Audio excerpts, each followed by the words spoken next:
UC Radio, la emisora de la otra juventud.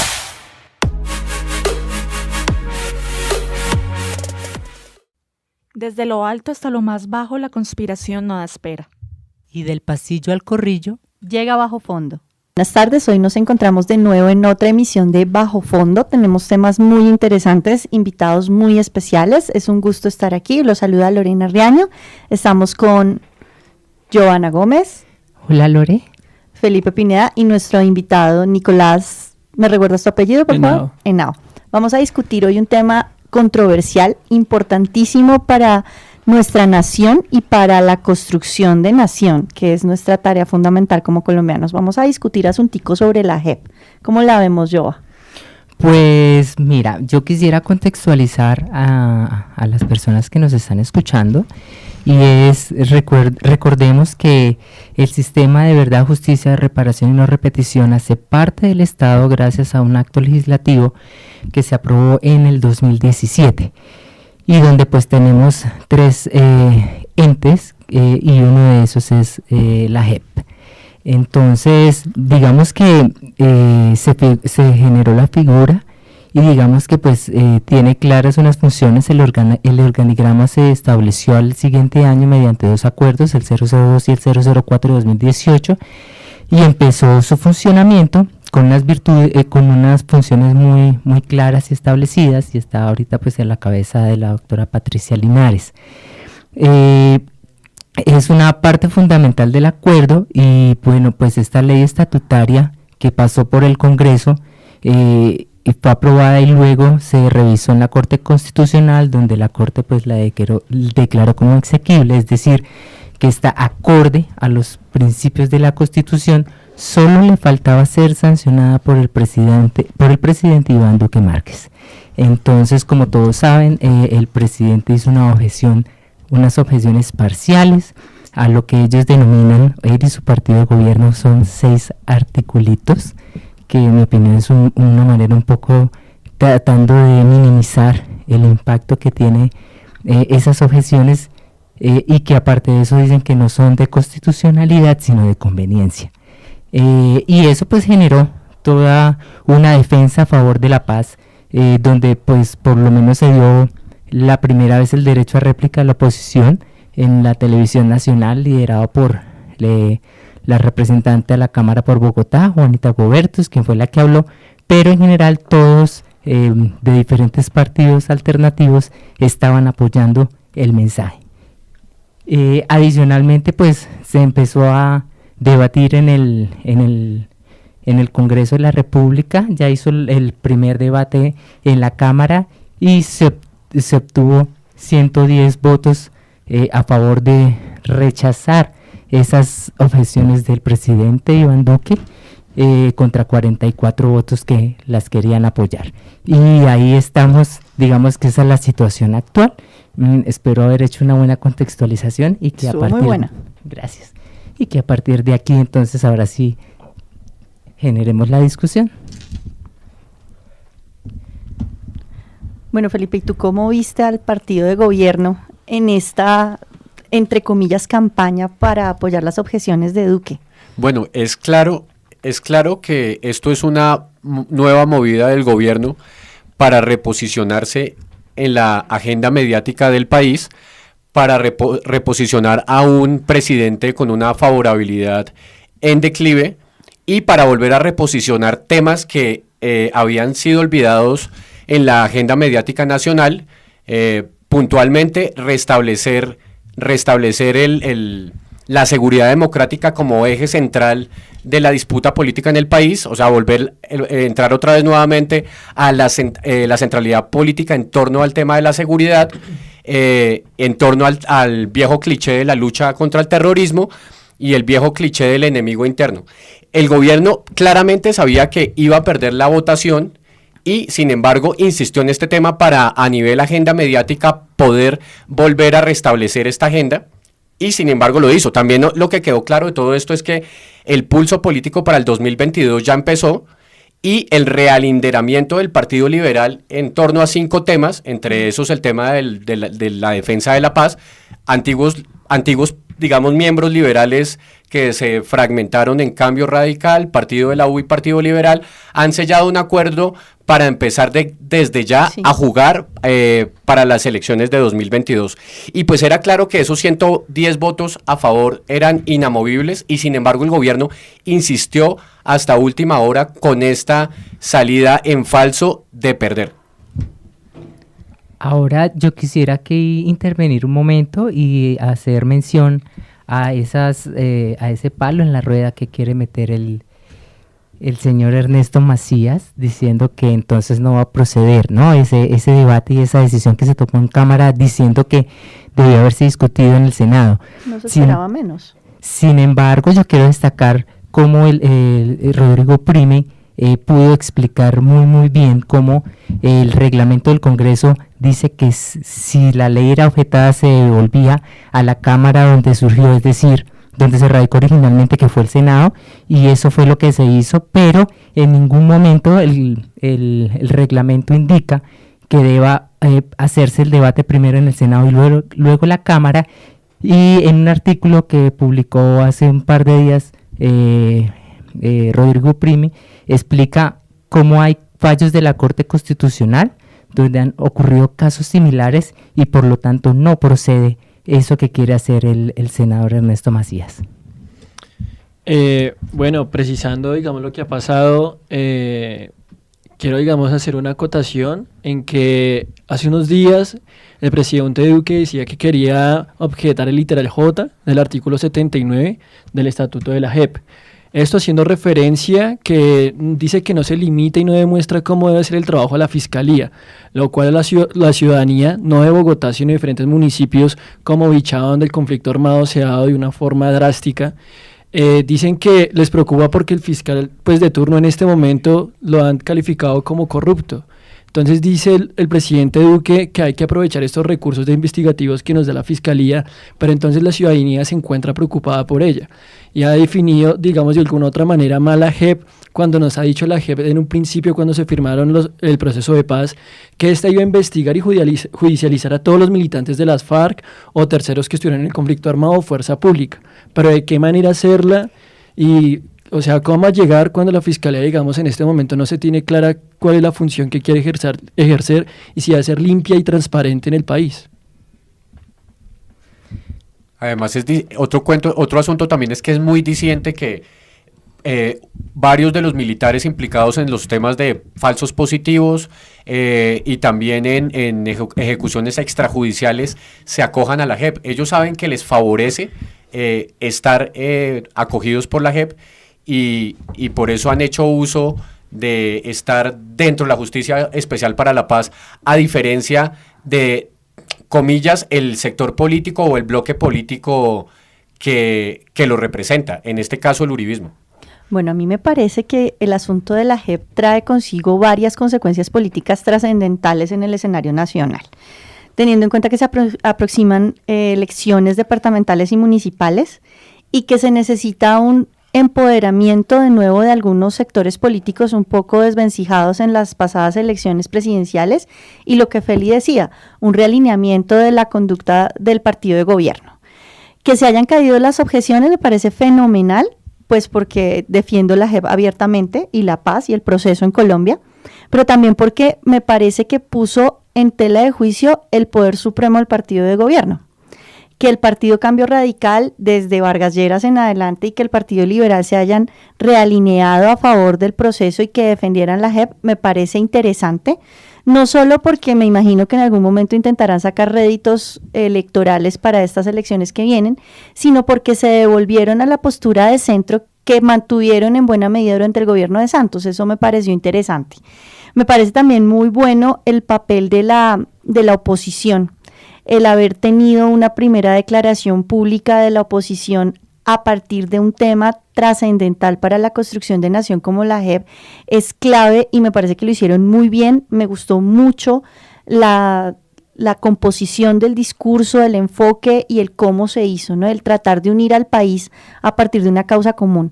Pero también me preocupa un poco es que en estos momentos la JEP se nos puede convertir en un caballito de batalla. Y eso sí no debería pasar, porque es una jurisdicción especial para la paz que como se planteó desde lo teórico y desde quienes se encargaron de su ejecución y de su puesta en marcha, debe estar por encima de intereses políticos, por encima de intereses de gobierno, porque es lo único que garantiza que la paz se convierta en una política de Estado y no en una política de gobierno. Razón por la que es tan importante mantener la memoria histórica, por la que es crucial que el país tenga muy claro qué va a pasar con las víctimas, qué va a pasar con las familias que se vieron afectadas por el conflicto, qué va a pasar con los militares que estuvieron ahí. Pero Lorena, yo diría que los principales que han torpedeado, y como lo indicó Felipe al inicio, y que quieren utilizar eso como caballito de batalla, es el partido de gobierno. Porque por un lado es claro que, como se ha explicado ampliamente por diferentes magistrados, por la presidenta de la JEP, por la representante por Bogotá, Juanita Gobertos, que participó en el proceso de paz, esas objeciones realmente no son de inconveniencia, sino inconstitucionales, y generan el choque de trenes, ¿no? Que dicen que no existe, pero que sí se está dando. Entonces, yo pienso que el principal responsable entonces ahí es el oficialismo. Sí, aunque yo lo vi un poco un poco desempoderado, si cabe la expresión, perdió fuerza porque esta vez la cantidad de votos a favor de la JEP fue grande. Abrumadora, sí. 110 votos en toda la Cámara, en una plenaria. En una conformación de una Cámara marcadamente oficialista, si uno lo ve. Sí. Entonces, por eso yo recalcaba el papel fundamental que jugaron ahí Partido Liberal y Cambio Radical. Eso fue clave. Bueno, y yo quiero destacar esa labor que hicieron en la comisión, donde participó precisamente, por ejemplo, el representante por Bogotá, José Daniel López.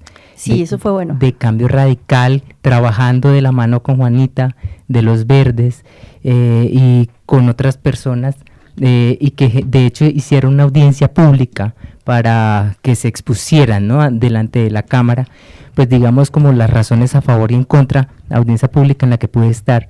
Y pues teniendo en cuenta también lo que decía Nicolás, el fiscal estuvo de hecho presente, ¿no? Y decía lo que yo decía al principio, siempre quieren minimizar el efecto que tendrían esas objeciones de los 6 articulitos, como yo le llaman. Entonces yo quisiera hacer la siguiente comparación desde el punto de vista de la biología. Ustedes, se ha dicho que atacar esos 6 articulitos es atacar la columna vertebral del acuerdo de paz. Y si uno lo hace, la analogía con la columna vertebral de cada uno de nosotros, yo quisiera que se imaginaran las vértebras de unos huesitos pequeños comparados con otros huesos grandes del cuerpo. Imagínense ustedes sin 6 vertebritas, a ver cómo se podrían parar y cómo podrían caminar. No hay movilidad. Entonces, eso que definitivamente el trabajo que hicieron desde la Cámara, esos representantes que antes mencioné y algunos más, obviamente, porque eso fue un trabajo colectivo, un trabajo en equipo, donde realmente se ve que se está pensando en el país y no solamente en los réditos. Entonces fue un ejercicio que pues me ha parecido muy interesante. Pues claro, tienes razón, digamos, al hacer una comparación biológica, obviamente a nosotros no nos pueden reemplazar alguna parte de nuestra columna vertebral, lógicamente no podríamos ejercer la función, la actividad que es caminar, pero pues digamos que en esa parte que tú tienes razón hay algo también que podría ser preocupante, y es entonces, como le decía Lorena, están utilizando el JEP como un caballo de guerra, pero entonces ese caballo de guerra siempre lo va a utilizar cualquier presidente que llegue de turno, y digamos utilizar siempre estos 6 artículos, digamos como ese talón de Aquiles de la JEP, y que pueda llegar entonces cualquier presidente a decir los quiero cambiar, los quiero objetar, quizás a beneficio de ellos, porque obviamente digamos quiero hacer otra vez como aclaración lo que pasa con la Fiscalía. La Fiscalía es el ente más grande investigativo del país, entonces digamos esto puede llegar a favorecer de alguna otra manera al que se encuentra en ese momento y a las investigaciones que se pueden hacer. Hay un problema también muy grande que ha pasado en La Guajira y que muchas personas también estaban comentando, y era que algunos de esos artículos también puede beneficiar a terceros que hicieron parte del conflicto armado, pero que no han testificado y que nos han dicho entonces, como les decía al principio, La JEP también se trata sobre investigar y juzgar a todas personas y terceros que pertenecieron al conflicto armado. Pero entonces si se objetan estos artículos, llegaría entonces después cualquier persona a no decir la verdad, a que si algún país quiere decir vamos a extraditar a tal persona ya no se haga, porque puede pasar eso, digamos, en cualquier presidente que llegue de turno. Cambiar esto para beneficiar al amigo del amigo. Pero, perdón, Felipe, pero pienso que eso es una parte del problema, pero como se destacó previamente, es si hoy el presidente le da por objetar una ley estatutaria y generar un choque de trenes, hoy el tema es la paz, mañana ¿cuál va a ser el tema? Pues es que está totalmente claro que se ha construido una matriz de opinión no solo a nivel Colombia, sino a nivel global, en donde el tema de las fake news y lanzar, digamos, anzuelos a la opinión pública para crear agendas políticas y sacarle réditos electorales es muy claro en este tema. Además, el otro tema también es que es muy claro que Partido Cambio Radical, la U y el Partido Liberal, Cambio Radical y la U están jugando a oponerse a la agenda legislativa del gobierno Uribe o del gobierno Duque por el tema de la mermelada. O sea, cuando era la época de Santos, le jalaron a un plan de desarrollo espurio y votaron en 1000 iniciativas en contra de la clase trabajadora colombiana, y ahora que no tienen mermelada y no son gobierno, inmediatamente y súbitamente se volvieron los opositores número uno. Muy diciente que además convirtieron en columnista a Germán Vargas Lleras, cuando no había escrito una columna en los últimos 10 años, y ahora es un asiduo columnista del Tiempo, hablando sobre temas de infraestructura, objeciones al Plan Nacional de Desarrollo, y súbitamente un defensor de la paz, cuando en el plebiscito no movió un solo dedo para defender el sí en el plebiscito. Yo también creo ahí algo, Felipe, y es que con la JEP salieron a flote muchas inconsistencias de lo que nosotros pensábamos era el oficialismo. Inicialmente, cuando Duque gana y sube al poder, se pensó que el Partido Liberal en su base fuerte estaba con él, que Cambio Radical, que la U, pero creo que la lucha por las objeciones a la JEP demostraron que eso no es tan así. Creo que el partido de gobierno es exclusivamente el Centro Democrático. Creo que también ha sufrido un golpe, se ven fisuras y se ven ciertas diferencias y distensiones que no le favorecen, porque aquí se puso de manifiesto que la gobernabilidad del presidente está en tela de juicio, es decir, no logró uno de sus cometidos fundamentales que hacía parte de su política de gobierno y que lo anunció en campaña, y no lo logró con las mayorías que esperaba tener. Aparte de eso, se fortaleció la centroizquierda y el centro, y creo que ese centro lo empezaron a militar el Partido Liberal y el Partido Cambio Radical, que como tú bien decías, en muchos casos pues están pescando en río revuelto, más por la inconformidad frente a las, me imagino, promesas incumplidas que les ha hecho Duque frente a una serie de puestos y cosas. Recordemos que, por ejemplo, siguen demandados, concursos de la Comisión Nacional del Servicio Civil, que se supone deberían estar ya en pleno ejercicio desde diciembre, y que por obra y gracia de las nuevas legislaturas y del nuevo presidente, pues quedaron en veremos, y así muchos otros. Pero hay casos que hay que revisar. Me parece que la defensa de la paz es fundamental para todos y es un tema del que no nos podemos apartar nunca, ¿no? Lo que suceda aquí en adelante es clave. Recordemos que la JEP busca mantener la verdad, sacarla a flote y hacer que el país tenga claro lo que sucedió en el conflicto, y creo que eso es un paso fundamental para podernos reconstruir. Bueno, hay algo que yo también quiero hacer énfasis, y es que hace unos días, el 1 de abril exactamente, se reunió la Comisión Colombiana de Juristas. Estaban haciendo el lanzamiento del libro Desafíos y Oportunidades. Básicamente hay algo que nos estaban hablando, la directora de la UNPD, que es la señora Luz Marina Monzón, y era, digamos, de cómo se iba a poder hacer este trabajo sobre las personas desaparecidas. Unas personas que estaban allí, y sobre todo una ex candidata también a la gobernación de Norte de Santander, o sea, se encontraban varios personajes particulares, Y nos hacíamos la pregunta entre todos, y es que siempre el gobierno, y no hablo solo el de Iván Duque, sino los anteriores nos están hablando de cómo podemos proceder a que se diga la verdad y dónde están estas personas desaparecidas. Y siempre se quedan estos programas, como lo que nos habla el libro, pero entonces la pregunta es, no siempre es crear programas para ver cómo se soluciona este problema, sino aplicarlas. Y el problema es que también eso pasa con la ley en Colombia. Se hacen leyes, pero su aplicabilidad no es efectiva. Entonces creo que también deberíamos tener eso un poco en cuenta y mirar qué va a suceder con esto. Bueno, hasta aquí llegamos hoy con este nuevo episodio de Bajo Fondo, tratando de encontrarle un fondo real a lo que sucede con la JEP. Y ha sido un placer compartir con Giovanna, con Nicolás y con Felipe. Esperamos que nos sigan escuchando, que nos sigan y que sigamos debatiendo el país. Sería rico que algún día nos contaran también qué les gustaría que debatiéramos aquí. Nos pueden ubicar por Twitter y por Facebook. Twitter, @Somos Ciudadanía, Facebook Todos Somos Ciudadanos. Hasta luego. Hasta luego.